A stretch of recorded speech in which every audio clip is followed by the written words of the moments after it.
হারাম, এই বিষয়ে মতামত কি? চাকরির শেষে পেনশনের টাকা তথা পিএফ এটা বৈধ হবে না অবৈধ হবে?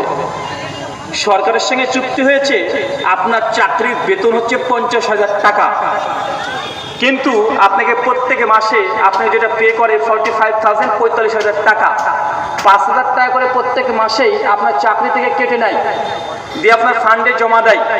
এবং এটা বলেছে যখন আপনি চাকরি থেকে রিটায়ার্ড হবেন সেই সময়তে আপনাকে 1,70,00,000 টাকা দেবে। এখন এটা হচ্ছে পিএফ, আপনার ফান্ড। এখন এই টাকা নেওয়াটা বৈধ হবে কি হবে না? এখানে দুটো প্রশ্ন ভালোভাবে মনে রাখবেন। এক, আপনি যে চাকরিতে যুক্ত হওয়ার জন্য সরকার যেটা আপনাকে বলেছিল বেতন 50,000, কিন্তু আপনার বেতন থেকে সে 5,000 টাকা কেটে কেটে রেখে দিয়েছে। এই 5,000 টাকাটা কার? এটা আপনার। এখন যতদিন কেটেছে সেই টাকা যুক্ত করে যেই টাকা, এই টাকার হকদার আপনি, কিন্তু অতিরিক্ত যে ইন্টারেস্ট দিচ্ছে এটা আপনার নয়। কথা বুঝতে পারলেন? যে আপনার টোটালে জমা হয়েছিল 1 কোটি টাকা, কিন্তু আপনার 1 কোটির সঙ্গে আর 70,00,000 টাকা অতিরিক্ত ইন্টারেস্ট দিচ্ছে। এই 70,00,000 কি? এটা আপনার মূলধন নয়, আপনার মূলধন হচ্ছে ওটা যেটা জমা হয়েছে। শুকরান।